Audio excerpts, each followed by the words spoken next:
Izin Bapak, kami dari pihak media ingin menanyakan kronologis terjadinya signal distress kapal Yap Hotla. Baik, terima kasih teman-teman sekalian bahwa dapat kami informasikan bahwa tanggal 24 pagi pukul kurang lebih 24 Mei pukul 6:55 Basarnas Palembang itu menerima email dari Basarnas Pusat, dari agensi yang dimiliki oleh Basarnas Pusat, menginformasikan bahwa telah memancar signal distress yang dipancarkan oleh alat yang namanya ECOT yang dimiliki oleh kapal Yacht Hotla yang diawaki oleh warga negara asing satu orang, memancarkan signal mara bahaya di seputaran masuk wilayah kerja Basarnas Sumatera Selatan.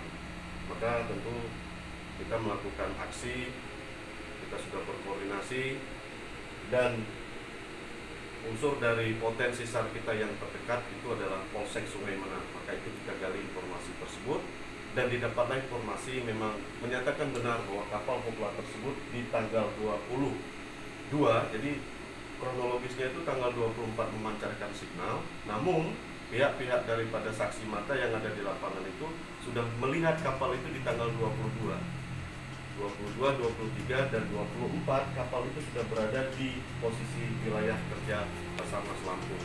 Maka itu juga kita sudah koordinasi dengan Basarnas Lampung. Satu tim kita turunkan ke lokasi kejadian ataupun lokasi yang memancarkan signal.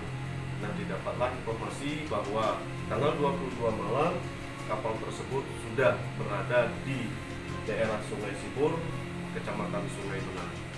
Nah, ini kita lanjutkan lagi, kita mencari signal distress itu. Di tanggal 25 sore kita mendapatkan pemancar signal tersebut yang namanya ECOT. Namun kapalnya sendiri sudah berada di wilayah kerja Lampung. Baik, apa langkah yang dilakukan pihak Basarnas Palembang untuk saat ini, Pak? Ya, langkah pertama adalah satu ya, berkoordinasi tentunya. Begitu kita terima sesuai dengan SOP kita, begitu kita terima informasi, kita sudah berkoordinasi dengan pihak unsur terkait seperti SOP Palembang, kemudian distrik navigasi, kepolisian, kemudian TNI Polri-nya, IAR-nya, kemudian KPLP-nya, semua bekerja. Kita berkoordinasi, menggali informasi, dan tetap kita lakukan ataupun kerahkan tim kita untuk mendeteksi alat yang memancar tersebut. Baik Bapak, untuk selanjutnya posisi kapal dan orangnya posisi selamat ya Pak. Apakah itu benar Pak? Iya, jadi informasi dari teman-teman dari Basarnas Lampung dan kepolisian yang ada di sana ataupun unsur gabungan yang di sana juga menginformasikan seperti itu. Jadi orangnya, kapalnya sudah diamankan di seputaran, kalau ini Kuala Teladas. Kapal itu dengan orangnya ada di Kuala Teladas. Selama ECOT-nya kita temukan di Desa Sungai Sibur, Kecamatan Sungai Menang. Nah, ini yang lagi sedang dikoordinasikan bagaimana ini bisa ditransfer.